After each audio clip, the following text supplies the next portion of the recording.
Come on, man. Yo. That's right. Go up there and let them know. Come on, let's go. Come on. Right. Yeah, let's go. Let's go get them, man. Come on. Let's go get them, man. Go ahead, son. All right, man. Peace and blessings once again, man. We got the General, the Commanding General Yahanna here with us again. I think this is the what anniversary is this? The 20-something? Since Captain been doing this? Yeah, I don't know what year this is. But I know y'all been doing this for a long time. Been a while. Coming out feeding the people. The first thing I would like to ask you is that what do you believe the real agenda is behind? Holiday. What is the real agenda behind that? The holiday is Satan worship, because Easter is really a fertility holiday. Started a long time ago by the Druid witches copying the Babylonian Empire. It's simply a ritual about making women pregnant, using witchcraft to make women fertile. It's satanic, and it's against anything that the Lord says. The Easter that they use in the Bible, that they translate into Easter, is not Easter. It's the Passover. But if you notice, on Easter, they into eggs and bunny rabbits. They're not into what the Lord said to be into. Let's face it. All the religions that come from the white man are plagiarized from black religions. They take black religions, change them around to fit white witchcraft. That's all they are. And so Easter's the same way. Black people should never celebrate Easter. You don't need a ritual to become fertile. You need to serve the Lord. That's how you become fertile. You know what I'm saying? Right. What does the National Guard being sent to 19 states mean for black people and Latinos? It means that you need to recognize that. Give us 1 second, sweetie. Give us 1 second. It means you need to recognize that America has decided that Adolf Hitler and the Nazi Party is the way the world should roll.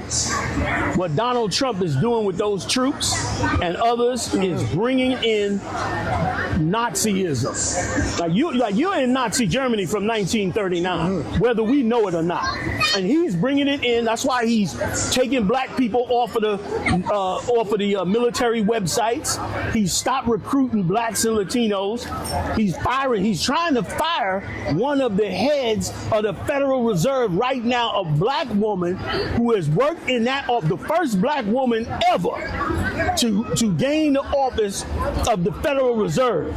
He's trying to fire her after he tried to put pressure on the head of the Federal Reserve. And as a tactic, as a warning to the head of the Federal Reserve, I'll fire your people, starting with a nigger. I'll get that one out the way, and you better learn that can happen to you. Like, he's a thug, and he's operating like a thug. You understand? And that's why he did that to that sister. So the National Guard, this means you're going to be in Nazi Germany in about 2 seconds. That's where you're getting ready to be. You're going to be, first of all, he already took away pretty much all of our civil rights. And he also wiped out pretty much all of our, we on the air, wiped out pretty much all of our citizens' rights, all of our rights as citizens of the United States. He wants to revoke all of that. He's ready to get rid of us. And here's why. Every 20, 30 years, black people rise so fast, so well, that it threatens white America. We have 5 times as many babies as they do, and increasing. We increase, even though we're working with no kind of legacy or anything of finance, we increase and innovate 10 times faster than they do. What they do well is steal. They steal ideas and inventions and use their wealth to help push it forward. We are a threat, and black people and Latino people should know we are a threat. We are not to integrate with somebody. How are you going to integrate with somebody that's scared to death of you because they know your natural progression is to surpass him? They know your bloodline is better than that. They know that you could achieve 10 times more than them. there. So why would they sit around? They can't stand you. I remember when Bill Clinton, you probably remember this, that Bill Clinton used to go around saying, you know, after a while, Latinos will outnumber whites. Remember he used to say that? Oh, white America was listening. When that was the dog whistle. White America was listening, and guess what? They decided now to do something. What did they decide to do? Resurrect Nazi Germany. That's what you're seeing happen for you. Miller is like his Joseph Goebbels. And let me say this. I said this, if you go back on YouTube and look up my interview with the Proud Boys, I said this years ago, that the minute he got in office, I said, you're resurrecting Nazi Germany. They laughed. But you see it happening now every day. That's what these troops are for. Now, this is a soft introduction, meaning he ain't coming down with the full brunt yet, but he doing a slow walk to not scare and frighten people too much. But when he get enough troops out there, he'll either do a false flag or he'll stress people out enough for them to do something themselves. And then he'll jump up and say, see, martial law, we got to get control of this country. Right. Yeah. And then we'll be in a real serious situation. Right. A sister came up to me and told me the other day that we got to be careful out here because Donald Trump is sending his officers now, giving them the green light to shoot and kill us, and he will give them clemency. That's what the sister was telling me, and I was like, damn, that's crazy. That's, you know. Yeah, that's out there. But the reality is, he's been giving them that. He's been doing the United States been giving them since the 60s. Right. The day that they signed the Civil Rights Bill became open season on black people. We got the Civil Rights Bill, and then we got murder in the streets. We got dope. We got heroin. So they never give you anything without taking something from you. And that's what's been going on. So yeah, he's now just being open about what they have always been willing to do in the dark. What can our people do under this current administration to prepare themselves for the dark times? Oh man, that's a wonderful question, Sonetta. That's a wonderful question. Let me tell you something. The thing that we have to do now is not what you expect. Everybody wants to get their guns. Everybody wants to do something like that. Listen, you want to get guns, go get guns to protect your family. Go get guns and secure them in your home so they don't get stolen. Do not go get some guns because you think you're going to fight the United States government. The United States government are experts at taking down whole nations, but they're not experts at taking down the one nation that God taught how to deal with dark times. If you read the Bible has many stories of us being in captivity under another people and all the steps that we took to get out of it. So I'm going to just give one main step. Right now, the first thing black people got to do is, with their group, begin to open up a network. How do you communicate with your group? How do you move food around in your whole organization? How do you do those things? What do you do if the lights go out? Who do y'all report to? Where's your soldiers at? Put your group together, whatever group you in. Right. Put that group together, and then guess what? We'll all start networking with other groups. And before you know it, we'll be a unified nation, which I called for 20 years ago. I called for all camps to come together because we knew and saw the handwriting on the wall a long time ago. So I'm here to reiterate. I know, I be having reiterate. Reiterate. That's a tongue twister. That's a tongue twister. So in bringing it back up, now is the time to do those things. Right. Israelite School, UPK, we're in full network with all our camps around the world. And we've opened up avenues to make sure brothers and sisters get fed and taken care of. Donald Trump signed the order that if a disaster happens, they no longer want to fund you. So you better start thinking about it. In this respect, you need shallow water boats, because if a flood happens, nobody's coming. You need all those things. And if you focus on those and get your head out of Gucci, you understand, and all the other ones, guess what? You're going to have what you need when you need it. If you focus on that. If you get off of social media about every little relationship and every celebrity and what they got and what they did and who they fighting with, and get down to the nuts and bolts of how am I going to deliver this woman and these babies? How am I going to help my brother that's right next to me? Like, this is the Lord forcing us as blacks and Latinos, both for us to come together and for us to learn how to live without them. That's what it's forcing us to do. Like Latinos and blacks, we ain't fighting no more. That discussion ain't even on the table no more. Right. Now the discussion is what we going to do about the big bad wolf trying to come down here from Washington, D.C. Right. And in essence, that's a good, even though it's tragedy, it's tragic, that's a good thing for us. Good that we caring about each other, thinking about each other, planning for each other, because that's how we get ourselves free from this place, by doing those things. You know what I'm saying? So yeah, that's what we do in this time now. If there's one thing I love about ISUPK, is the brotherhood that I see. It's man, everything. oh man, I don't see it nowhere else, brother. Most times, I'm talking about in other organizations such as, because I've been a part of the Black Panthers. Sure. I see the back talking and the, you know, the backstabbing. And all I see that. the Nation of God's and Earth and the undermining in the Nation of Islam. But in ISUPK, I have not seen that, brother. How did you do that, man? You turned these men into real men, brother. How did you do right. Well, listen, I can't take any credit. The brotherhood that I see. It's amazing. But here's the amazing part. It amazed me, son. Yeah. And I'm going to tell you why. Because I didn't do it. All I did was take the pages of the Bible and really lift them up off the page. Like people don't trust the Bible, you know. Right. But everybody like to read it. Right. But don't nobody trust that what's in there really works. And so what happened is I just simply took it off the page. And because of that, these brothers, they ate it up.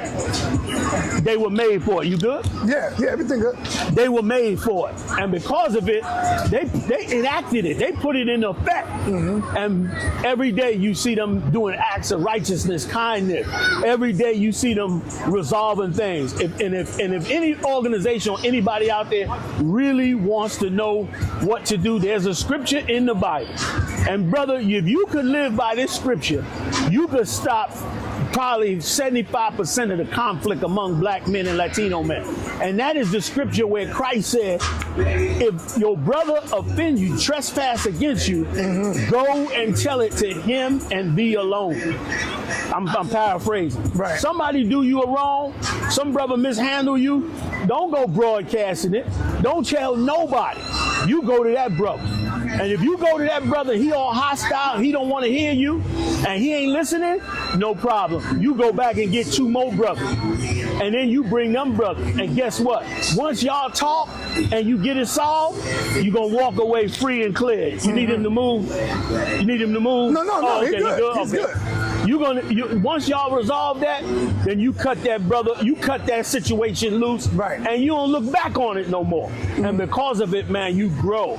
We gotta not talk about the Bible. We gotta live it. Right. We gotta make it come alive. Yeah. Because let's face it, the Bible got more stories about people coming out of captivity than any other book. I don't care what book you read, you ain't gonna get that many stories as you're gonna get out of the Bible on how to escape being under some other man, which is what we under again now. Right. And so that scripture's a good start to putting you in the right spot. If every group did that, brother, we would put so much evil out from among us, and we would have brotherhood all over this country. Okay. What does the Bible have to say about World War III and what's transpiring? Oh, everything. Go in. We are perfectly aligned. The scriptures say this in Ezekiel 38. It says that Gog and Magog shall go down into Dedan. And this is what that means. It means that eventually Russia is going to invade Saudi Arabia. And when Russia invades Saudi Arabia, it is going to create such a loss in the oil and the oil finance that is going to trigger the Third World War. Now, what's going to help get that there? Everything we see in now, and let me explain. Iran is a proxy for Russia. The Houthis are a proxy for Iran. Iran has hypersonic missiles that the Israelis cannot shoot down. The Israelis want to destroy Iran, to take their oil, to take their power. But Iran is fighting them off, which means they're going to drag America into the battle. And then here's the problem. If America and Israel destroys Iran, then China and Russia will destroy Saudi Arabia. If both those countries get destroyed or overthrown, to prevent the loss of oil and revenue, they got to launch nuclear weapons. And it'll be the end of this kingdom. All these nations will fall. And guess what? Just like the Bible said, he said, so that this man do not rise, do not face the world with cities anymore. After this nuclear war, you're going to have to go to a museum to see a white man. The way America treats Israel, do you think Israel got something over America? I think people don't understand. Let me explain. Go ahead. Israel and America are not doing nothing wrong. Israel is the clandestine side of America. They're not another country. That's just another country in name.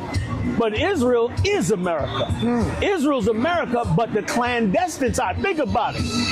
The CIA tried to do the same thing in Cuba. Remember, before Cuba got overthrown, they sent all these investors into Cuba under Batista. But what were they really doing when they sent these investors in? They were sending these investors in because what they wanted was a government off the shore of America so that they could do whatever they want and America would not be accountable. They wanted to take over the world from Cuba. And America would be like, we trying to get them to act right, but they ain't acting right. And so what did they do? They went on to take over the country, but they didn't count on Castro. Castro came along and shut it down. And because he shut it down, they had to find someplace else. So what did they do? In the 1950s, they sent the first nuclear weapons under the table to Israel. Why? Because they ran Israel too. That was their other country. Another one of their countries was Iran when the Shah was in office. The CIA goes all over the world and takes over country. All of Central and South America was run by them. Now that Maduro got in, they sending troops down there to Venezuela to start that war. So Israel ain't doing nothing wrong. They doing their job, which is to be the proxy of the United States. That's why they get whatever they want. That's why they control every politician. That's why they handle all of the media. What we witnessing right now, Sarnetta, we are witnessing the CIA step out of the shadows and basically take over the country. They done with politicians. Politicians have run their course. They ready to run this thing by themselves. And that's exactly what they do. Two more questions. Go ahead. Have you heard of the Israeli airstrike that took out a Prime Minister Yahanna? Yes, they just recently took out the prime minister of one of the prime ministers over there in Gaza. Wow. They bombed him and shut him down. They want to exterminate Gaza. They want Israel to be one solid nation with all the weapons and power in the world, and they want to now turn around and control all the countries around. They ready for one world order. You know what I mean? And so that's what they doing. So they're gonna kill as many journalists and as many of the senior leadership of Gaza as they can, because they want that country unified and they want to use that country as their central base to rule the whole world, which is biblical prophecy, because the Lord said that they will go about to establish the vision. They're going to try to create a white Israel, but it's going to lead them into nuclear war. All right. Do you believe another pandemic is on the horizon or a food shortage? Both, and let me explain. The pandemic that's coming is a different pandemic. The last pandemic was a pandemic that actually came out of China.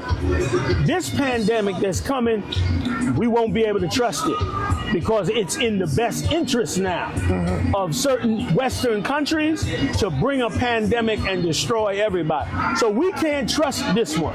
This one we're going to have to really examine. We're going to have labs. We're going to have to check on these things. We're going to have to inform our people that this, but it is definitely coming. It is without a doubt. New York City's been inundated with different cases of the plague, which hasn't been around in decades. But they're finding it here and there in pockets. And there'll be other things when the weather gets cold. And they're using these things once again to do mass depopulation. Now that they saw what they were able to do with it when it came last time, right, they thinking to themselves, man, we could have used this. And now, yes, a new one is coming. All right, thank you, Commanding General. You got it, I appreciate you, love you, brother. Appreciate you, is brother. there any last words? Let the people know where they can find you speaking. Do you do the absolutely. Let them know. Absolutely. You can go to our website, isupk.com. That's isupk.com. That's our website. Here in New York City, we're in Washington Square Park on the weekends. Captain Tazaryak and all his men will be down there. It's a hell of a show, a hell of a throwdown, debating all wisdom and knowledge. You can get in touch with us there. All the other locations around the world, I suggest you go on our website to get in touch with us and hook up with us. And let me say this, whether you fully understand that you're a Hebrew Israelite or not, now is the time to open up those lines of communication with us. You understand? As you learning and waking up, don't wait. Get on the phone, get in touch with a captain, have his number, because you don't know when something is going to jump off and you're going to need help. And one thing about the Hebrew Israelites, ISUPK, you call, they coming. We love to be heroes. Right. We love to be a hero. We love, getting you out of a fire, out of a jam, out of a flood. We love it. And we train every day for it. We're working harder and harder every year. I hope you'll join us. Look on our website for our Passover coming up next year. Yes, I hope you'll join us, man, on that. It'll be somewhere in the country, not sure yet, but we'll let y'all know, man, and we can get together. We have to unify. Christ taught us the brotherhood was everything. Everybody laughed. Everybody said, nigga, you better get your gun. They didn't understand. We did get our gun, but our brotherhood was more important. There you go. We worked on that. That's right. Now we get a chance to utilize that. Brothers and sisters, stay safe. Do not trust anything new that they come out with. Check before you do anything. Yahweh Shem Yahweh Shah Barakatah. Yahweh Shem Yahweh Shah Barakatah. I want to give a big shout out to Captain Tonic. He done went beyond the Dennis killer. He the Washington Square Park Slayer now. Big shout out to you and the whole New York crew for doing such an amazing job. You understand? And what's the name of your crew? Oh, there it is. The Street Masters, man. Big shout out to y'all. Yes, sir. We're going to chop it up fresh. I'm going to hit you up on your email, all right? We're honored that you brothers come back here every year. And one of the biggest reasons we honored by you brothers, like I mentioned last year, is I'm tired myself, and many of us are tired of seeing people steal our culture. They walking around now trying to lie on our history and say blacks and Latinos didn't roll together back in the day. I was back in the day in New York City. We rolled together. We ate together. We cried together. We fought together. We died together in these streets of New York City, man. So big shout out to the black and Latino and the Native Indian community, man. Big shout out to Street Masters for keeping our thing right. They tried to go down to Australia and steal our culture in the Olympics. You understand? When they held it in France, they tried to take our culture. Black people, listen to me. Latino people, listen to me. You might not think it's big and valuable now, but take it from a prophet of God that understands the Bible. Your culture is extremely important. When we saw it today made by these great brothers, man, was our culture. It was that they tried to steal. And if you notice, what's your name, Mark? Paranoia, para. Paranoia, para. If you notice, para was calling the children in to participate. And that was, give it up for y'all. Because that was important to our culture. Why do we gotta learn their way all the damn time? We gotta learn our way. You understand? I'm gonna come back and play me some handball up in here. I used to rap some handball back in the day. You know what I'm saying? All that belonged to us. We started that. We started stickball in the street. They didn't start that. They played baseball with a little gay uniform on. We came out the middle of the street and played stickball. And our lions, we did that. And brother, if you give away your culture, then it's easy to steal your identity. And you are the 12 lost tribes of the children of Israel. And if you don't fight for it, these people will wipe us out. Stand for our culture, man. Congratulations to you, brothers, man. Praise God. And even how he rocking his praise.